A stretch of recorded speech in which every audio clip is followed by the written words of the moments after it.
I grew up in a household where mom and dad were really struggling young. And by the time I was 8, dad was gone. Mom and dad divorced. There's just a lot of problems. There's a lot of yelling and screaming and all that stuff that goes into a divorce. And at 8, I was pretty insecure.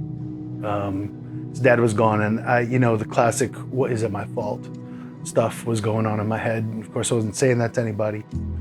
And right after that, then mom's boyfriend comes into the picture, and that guy was a piece of work.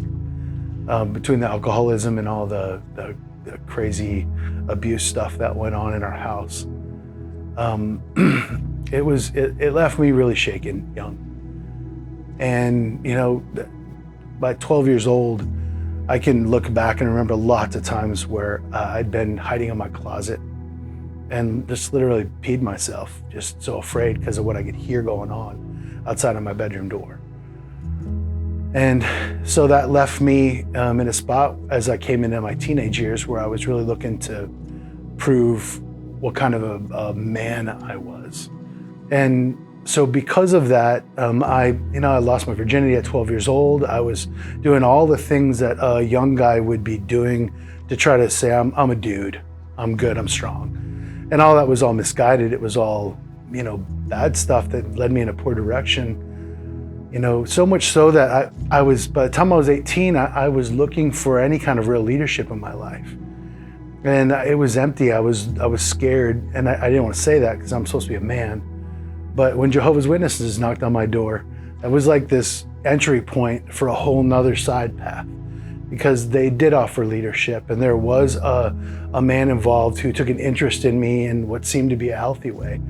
And I went down that rabbit hole for a decade, into that spiritual darkness. For a decade, I was so desperate, so lonely for leadership that I actually joined a cult to try to fill in a void in my life. And that leads you to a place where you're pretty lost. I was so lost that the Jehovah's Witnesses finally kicked me out. When I got kicked out of the Kingdom Hall being a Jehovah's Witness, that was a really dark time for me. I had walked away from all my family connections. I didn't have them anymore. And so I was totally empty. I moved to Nashville, and I was living the life of a songwriter and all the craziness that goes with that. But in that mess, something beautiful happened. I met my wife, Jenny. And we were at work. I met Jenny. We started a relationship. Things started to move in a direction, and we started having faith conversations. We got pregnant unexpectedly, and we weren't engaged. We weren't getting married anytime soon. And that pregnancy ended up we lost the baby. And it was really, really hard. At 22 weeks, we lost Finnegan. And it caused us to start asking a lot of God questions. I had to watch this woman that I love go through that, and it hurt. I talked with a buddy at work about some of this stuff that was trustworthy. His name was Brian Nelson, and he was a LifePointer. And he invited me to come to church.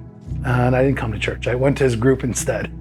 And at group, I met some people that I got comfortable with, and we started asking God questions, started coming to church.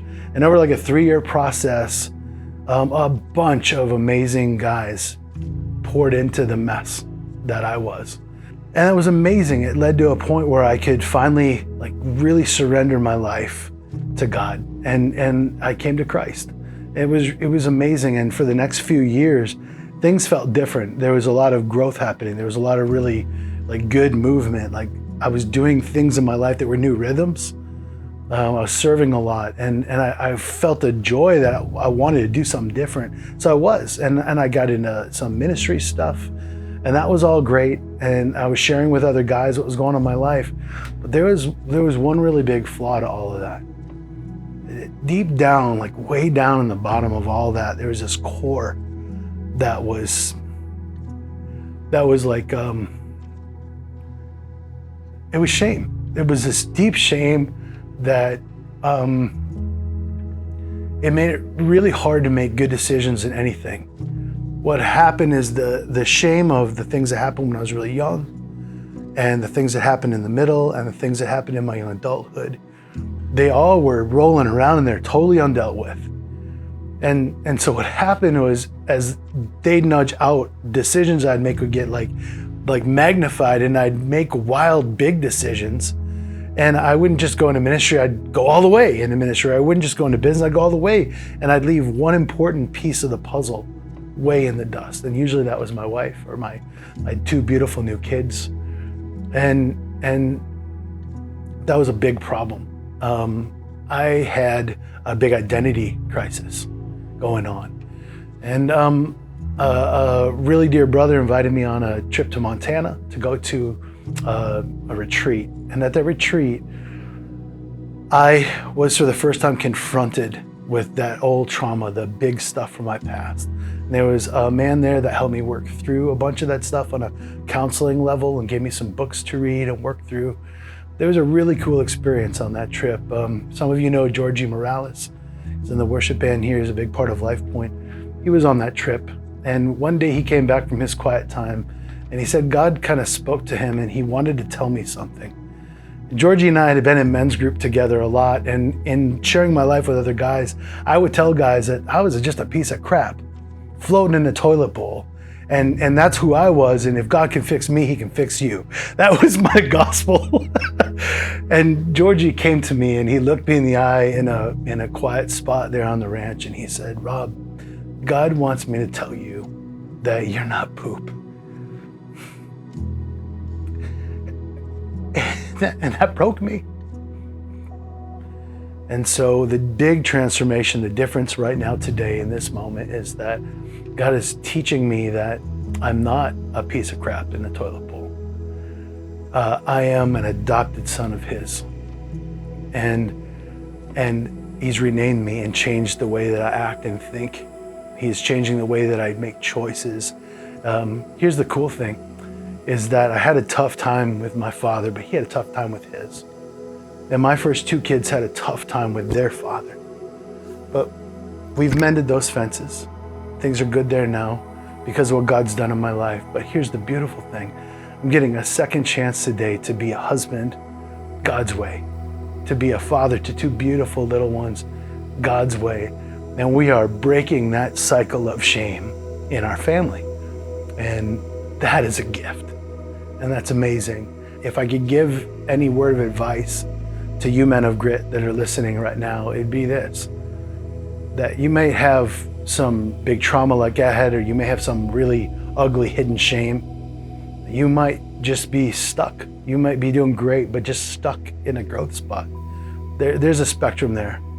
But there's a big difference between trying to do things for God and doing things with God. I think as men, we tend to want to get it done, do the heavy lifting, and that's the doing it for God. We can do a lot of stuff and not do it alongside of him at all. But it takes a real surrendering something to God to fix something that you can't fix. And if you don't let him have it, then it's still yours. And for me, what it took after years and years and years of trying to fix it, it took finally giving it to God and saying, I can't, I need you to fix it. That's where a group of men comes in. That's where a good counselor comes in if it's that big. That's where a mentor comes in. And guys, seek that. My encouragement to you is not to hold this stuff in and not to mash it down, not to be happy where you've been. Let God have it and let him move you to that new place he's building you to be. I'm Rob Evras, and I'm a man of grit.